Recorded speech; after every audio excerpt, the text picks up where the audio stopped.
Hello, BookTube. I went out uh, this morning. I had an errand out in the real world, a put on pants and go out into the real world errand. Um, I couldn't avoid it. It wasn't my usual kind of appointment of any kind, but I couldn't really avoid it. I could have put it off.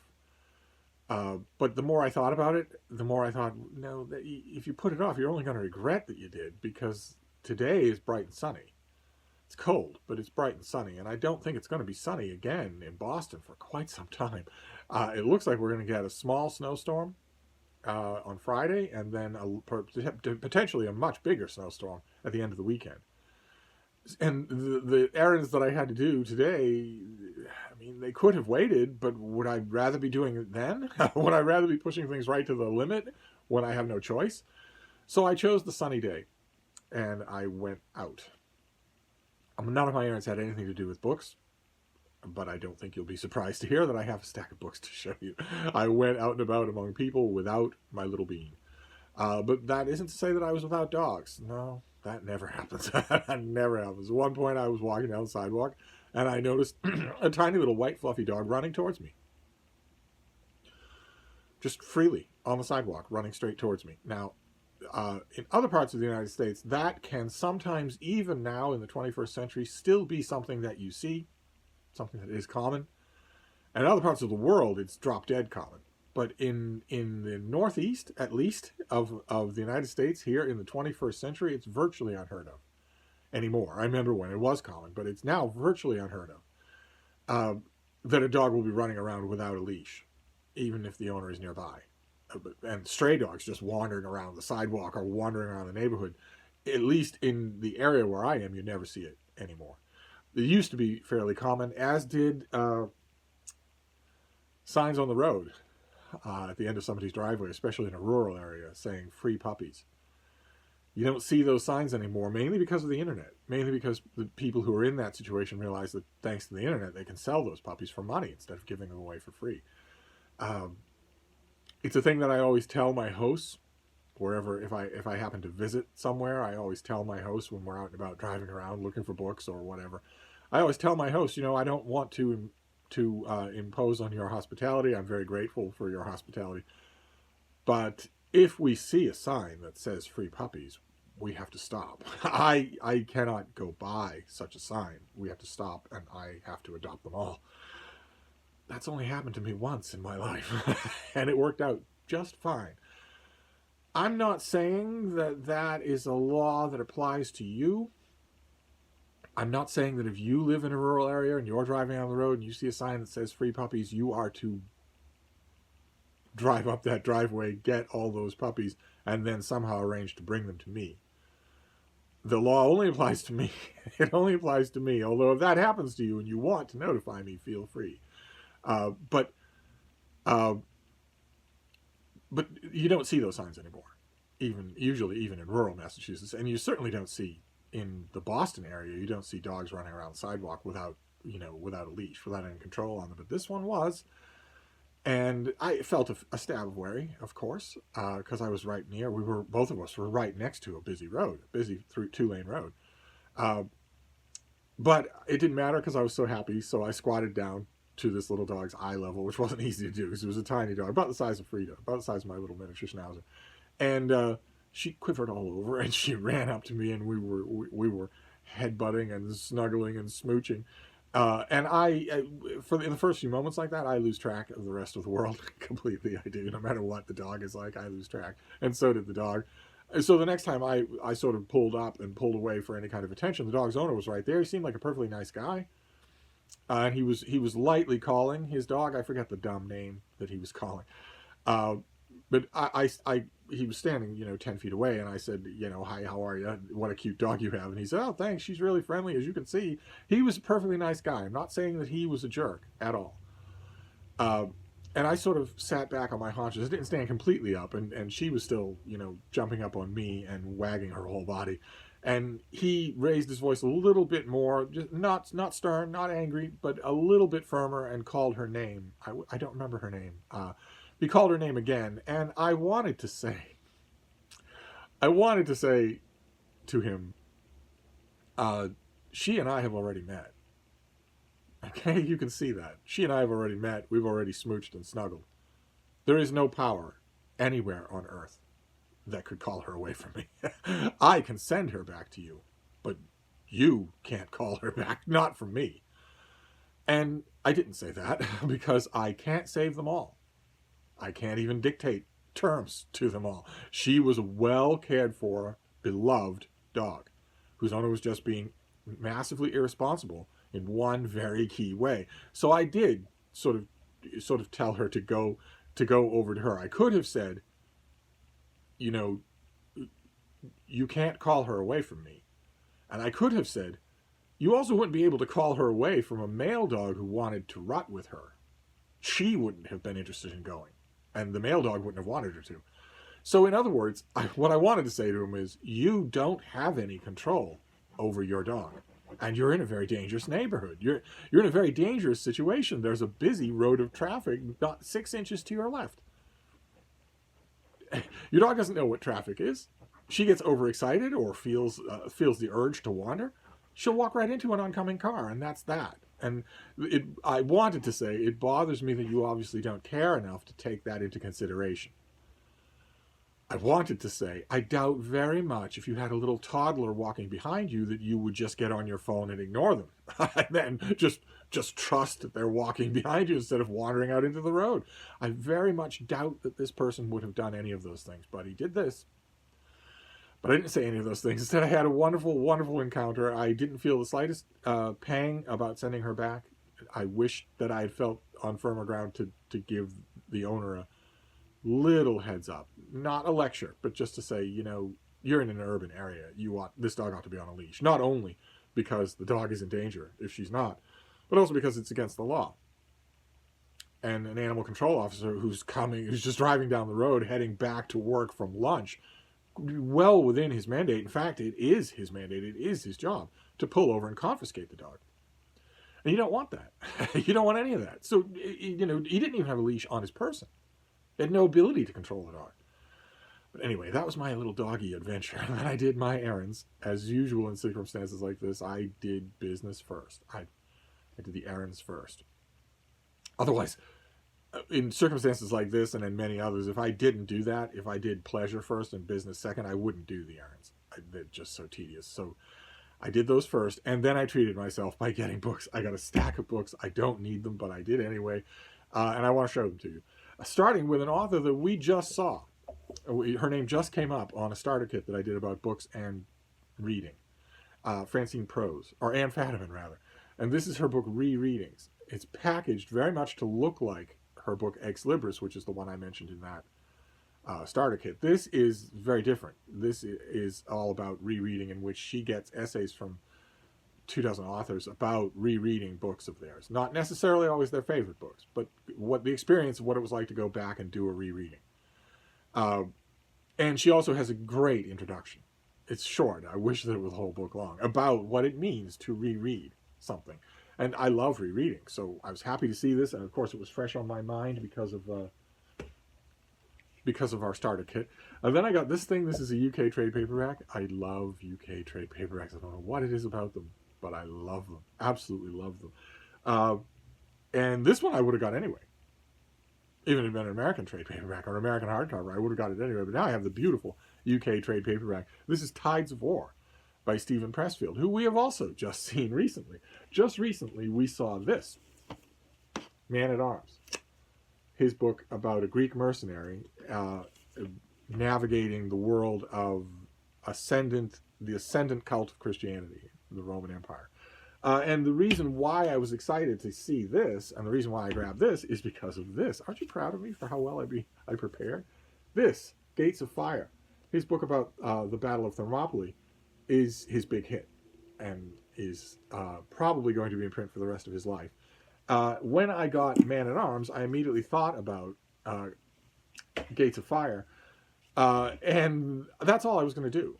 I have Gates of Fire. I was going to reread that in order to read Man at Arms, but then I found this. Now, I'm not one of those book reviewers who compulsively goes and reads everything by the author that when he's got a book coming up that he's going to review. But I saw this, and I would have wanted this anyway. And this is about the the Greek general Alcibiades, who's a fascinating figure in his own right. You read about him in he shows up in a whole bunch of classical Greek sources, and if you read about him in any of those sources, he feels like a fictional character. And he features prominently in Mary Renaud's The Last of the Wine, off stage, whereas this is focused directly on him and has the dubious task of trying to make him a hero. Then we have, to stick with the ancient world here, we have the Iliad. This is Barry Powell's translation of the Iliad from a few years ago.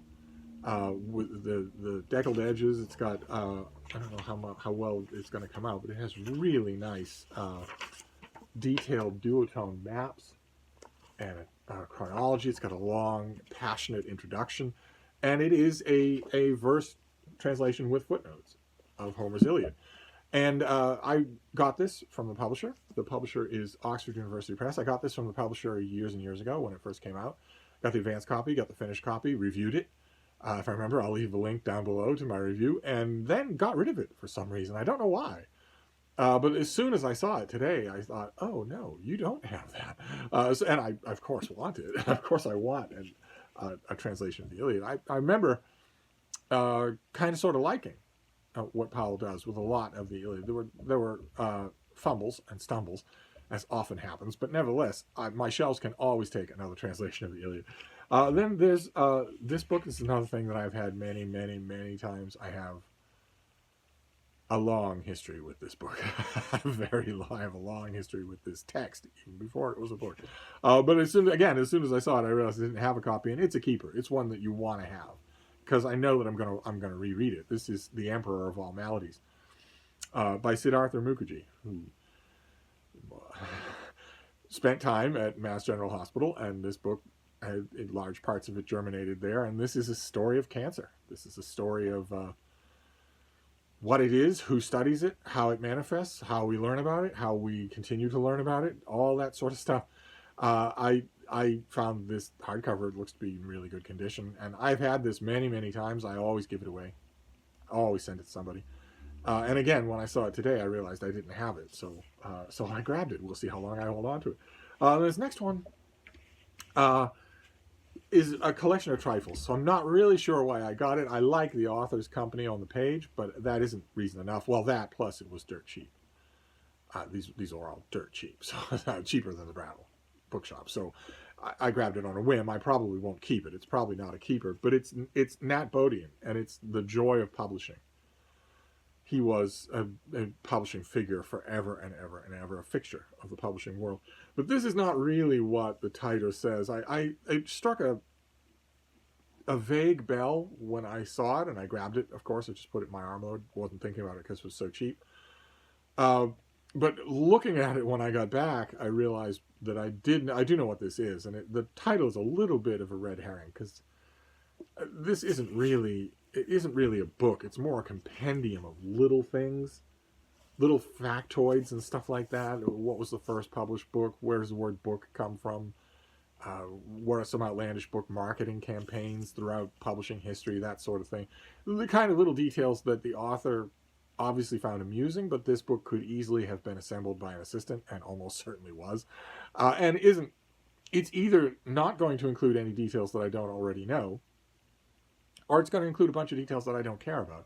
What I wouldn't have given, instead, to have this author write a book called The Joy of Publishing that was about his career in publishing.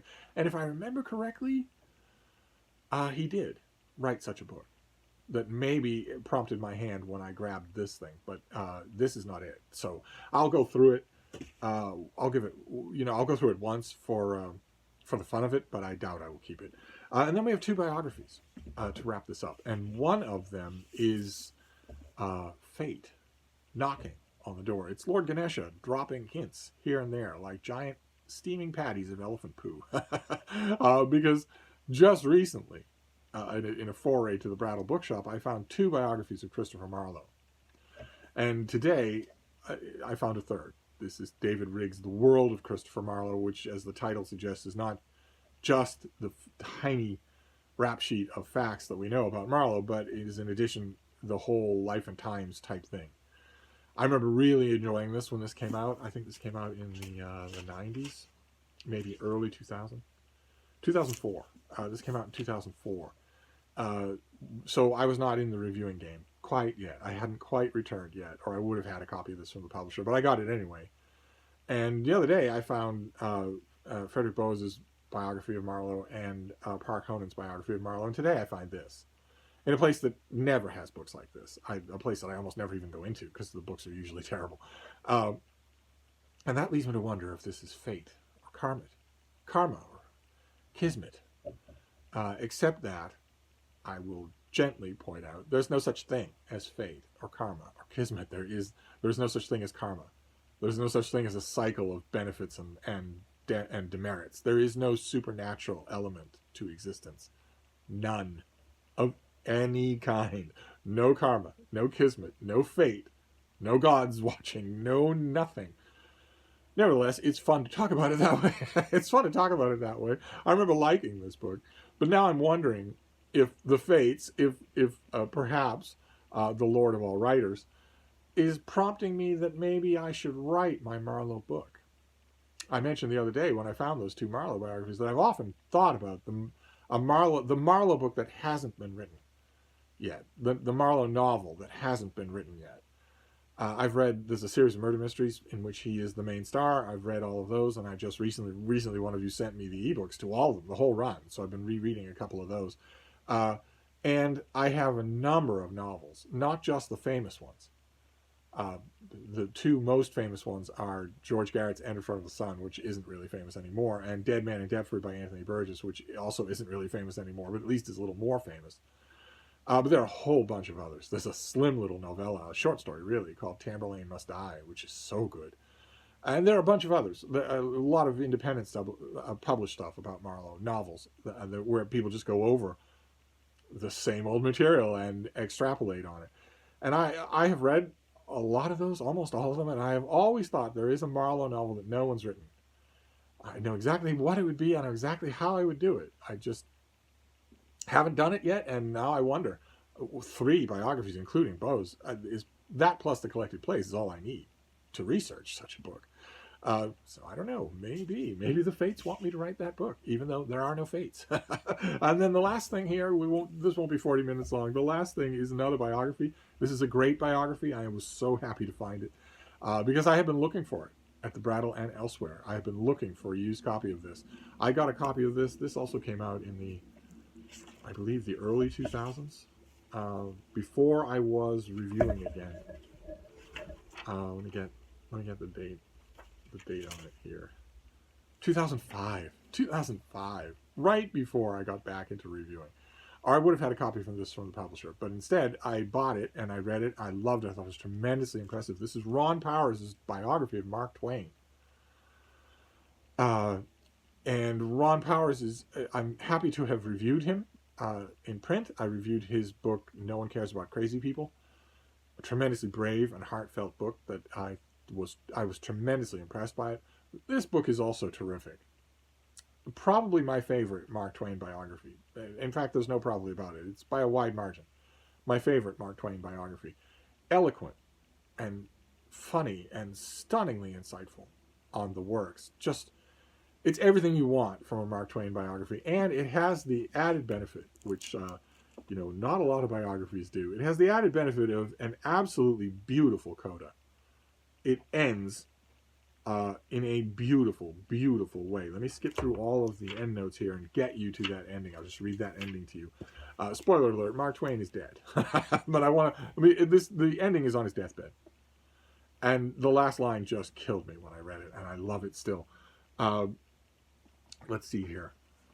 By Wednesday, his mind was wandering out of control, and he had trouble making himself understood and faded some more. On Thursday morning, April 21st, he rallied faintly and tried to read from a volume of Suetonius at his bedside. The Mexican people prepared for revolution against the tyrant Porfirio Diaz. An uprising of Albanians against the imperial Turks sent cracks through the Ottoman Empire. Plans for war and revolution pulsed through the damned human race. A little before noon, he sent Clara to find Paine, and when Paine arrived, Mark Twain indicated a pair of unfinished manuscripts and whispered, "Throw away," and pressed Paine's hand, and that was the last moment Paine had with him.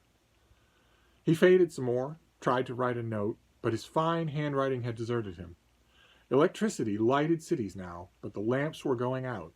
He dozed into the early afternoon, awoke, took the hand of Clara beside him, faded some more, managed to say goodbye, and then murmured something that might have been, "If we meet." And then he faded again and kept on fading until there was nothing left of him to hold back the great dark descending on the world, except his words. And then he faded again until there was nothing left of him to hold back the great dark descending on the world, except his words. Beautiful. Just beautiful. It reminded me immediately of the ending of John Gardner's life of Geoffrey Chaucer. And a couple of other lives like that, but I was so happy. This was the find of the day. Because this, the Marlowe book I will keep. If the Fates or Karmat or Kismet that doesn't exist, wants me to have every Barlow biography, then I'll gladly have them. But this was the find of the day because this was something that I just gave a little coo when I saw it. This is something that I have been looking for. Because I got that, whatever happened to the copy that I got back in 2005, I got rid of it, and I don't know why. So we end with a couple of biographies, including one that it's going to be a joy to reread. I love this author, and would have loved to have been part of the critical conversation about this book. But anyway, that is our little impromptu errand book haul for today. We have Mark Twain by Ron Powers. We have The World of Christopher Marlowe by David Riggs. We have The Joy of Publishing by Nat Bodian. We have The Emperor of All Maladies by Sid Mukherjee. We have Homer's Iliad, translated by Barry Powell.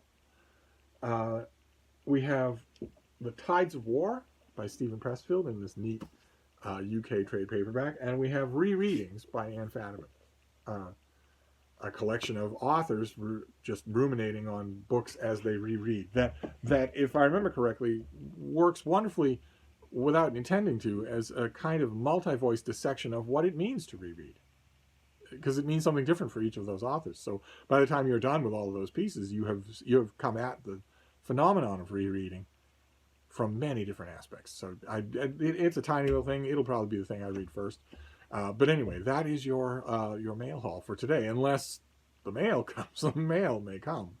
I got back early, so the mail hasn't arrived yet. But if it does, you'll be the first to know. In the meantime, I'm going to wrap this up. But I will see you soon. Thank you, BookTube.